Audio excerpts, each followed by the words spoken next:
cher pasteur, parce qu'actuellement, vos croyants passent beaucoup de temps sur les réseaux sociaux et dans la lecture de la Bible. Il faudrait arrêter vos enseignements sur les bénédictions, l'abondance, sur tout ce qui a trait au matériel. Pourquoi je dis ça? Les esprits séducteurs ont compris. Les esprits séducteurs ont compris. Ils sont dans les réseaux sociaux. Leur mission, c'est de dérouter les élus de Dieu. Et sachez, vous, pasteur, quand vous devenez pasteur, et que vous avez un groupe de personnes entre vos mains, un jour, vous allez répondre devant Jésus-Christ. Il vous posera la question de savoir qu'est-ce que vous avez fait avec les gens qu'il vous a confiés. L'apôtre Paul a fini sa mission. Il a laissé les Écritures. L'apôtre Pierre, celui sur qui l'Église était bâtie, a laissé sa mission. C'est l'Église catholique qui a hérité la mission de l'apôtre Pierre. Alors, les pasteurs doivent faire attention. Parce que vous enseignez les gens dans les églises. Vous passez beaucoup de temps à enseigner les gens sur les démons, ce que les démons peuvent faire avec votre argent. Si quelqu'un va prendre son argent et donner à n'importe qui, les démons vont s'en servir et vous enseignez les futilités, les biens matériels.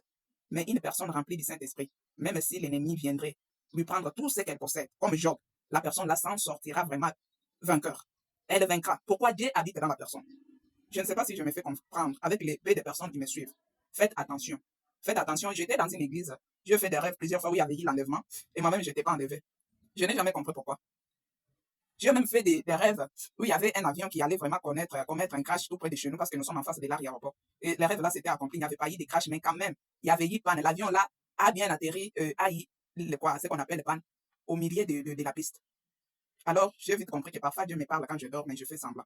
Hier, j'étais en train de scroller sur TikTok. Je vis un commentaire qui a attiré mon attention et j'ai vu plusieurs personnes venir affirmer ça. Ça vous arrive comment de comparer Jésus-Christ qui vous donne les dons et vous comparez Jésus à une créature qui a existé et qui n'existe pas, qui se repose dans sa tombe et qui attend que Jésus-Christ l'appelle pour qu'elle reçoive la vie et la récompense de sa vie qu'elle menait quand elle était sur la terre. En plus, même cette créature-là est morte sans être sauvée.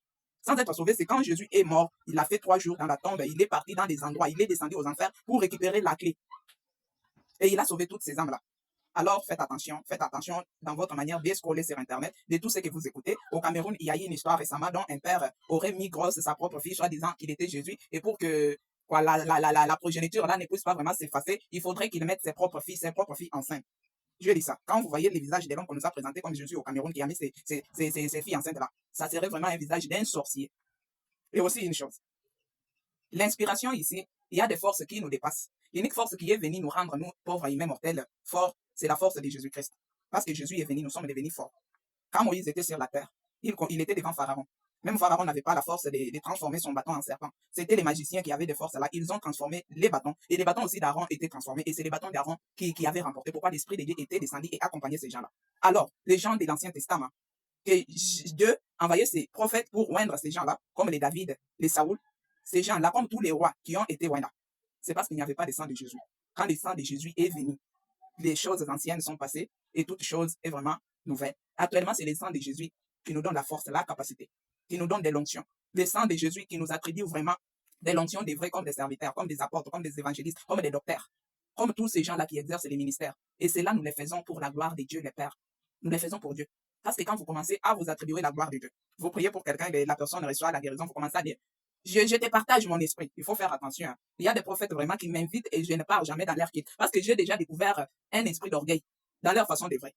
Vous verrez quelqu'un qui va se donner des noms. Lui-même là, il ne comprend même pas la Bible. S'il passe devant pour prêcher, ce sont des prédications de motivation. Tel que je suis, j'aime beaucoup les enseignements. Je suis une croyante du message. Et c'est le message de frère Branham. Et heureusement que j'ai croisé un bon pasteur qui me parlait de l'enlèvement. C'est le message là qui m'a rendu ce que je suis. Parce que, plus on m'enseignait à l'église, je cherchais aussi des serments et je lisais la Bible. Malgré que je ne suis plus au message, ça fait 10 ans. Quand même, j'ai l'esprit de discernement en moi. Je sais discerner ce qui vient de Dieu et ce qui ne vient pas de Dieu. Et actuellement, pour connaître un vrai serviteur de Dieu, il faut vraiment tester l'amour de l'argent en lui. Quelqu'un qui a de l'amour de l'argent en lui, c'est compliqué de le comprendre, très compliqué. Parce que l'amour de l'argent, c'est la racine de tous les maux. Quand vous vous livrez à l'amour de l'argent, vous devenez esclave. Et vous allez commencer à faire n'importe quoi. Vous allez commencer à vous livrer pour de l'argent. Plusieurs pasteurs ne sont pas chrétiens. Ils partent dans des cercles pour faire des miracles. Et d'autres même veulent ressusciter des morts.